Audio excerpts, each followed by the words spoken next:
उन्हाळा चालू झाला की बऱ्याच वेळेला कुठली पण भाजी बनवा जीवच वाटत नाही बघा. पण तुम्ही अशी जर लसणाची चविष्ट चटणी बनवून ठेवली तर तोंडाला नक्कीच चव येईल. शिवाय 2 घास जास्त जेवण जाईल.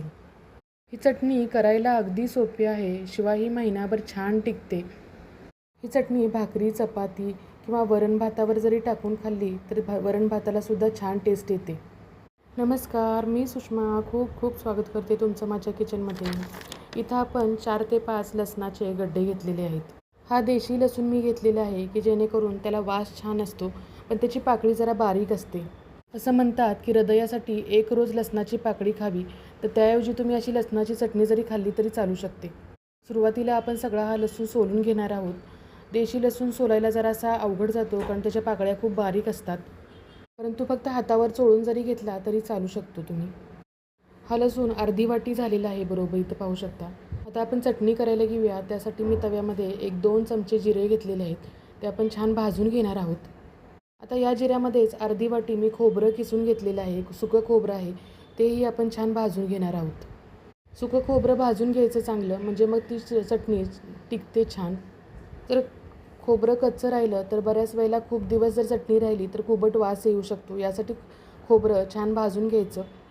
आता इथं मी गॅस बंद करून घेतलेला आहे आणि त्यामध्येच आपल्या ज्या लसूण पाकळ्या आपण सोलून घेतलेल्या आहेत त्याही थोड्याशा आपण मऊ होण्यासाठी थोड्याशा परतून घेणार आहोत.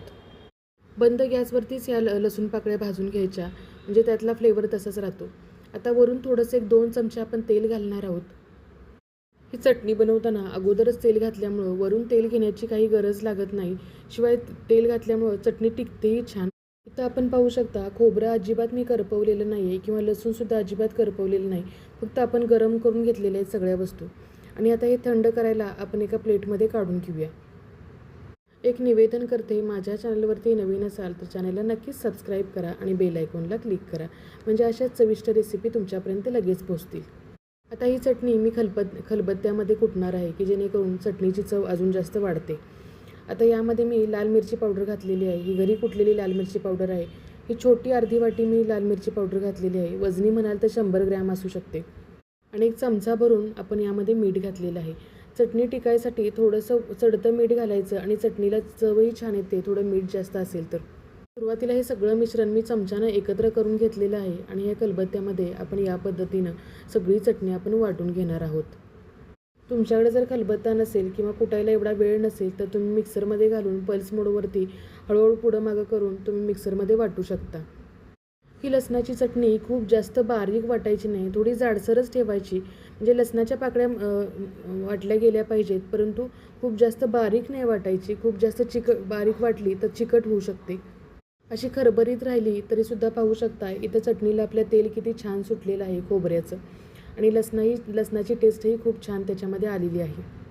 अशी ही जाडीभरडी चटणी वाटून घेणार आहोत आणि शिवाय एकदम पॅकबंद डब्यामध्ये ही चटणी महिना ते 1.5 महिना छान टिकते. तुम्ही चपातीबरोबर खाऊ शकता, भाकरीबरोबर खाऊ शकता किंवा दह्यामध्ये घालूनसुद्धा ही चटणी खूप छान लागते. कधी वडापावबरोबर चटणी मिळाली नाही तर अशी चटणीसुद्धा तुम्ही वडापावबरोबर खाऊ शकता. तयार आहे लसणाची झणझणीत अशी चविष्ट अशी चटणी. नक्की ट्राय करून पहा. रेसिपी अगदी सोपी आहे. सगळ्या वस्तू घरातल्याच वापरलेल्या आहेत आणि करायला अगदी सोपी आहे आणि अगदी झटपट कमी वेळेमध्ये बनते.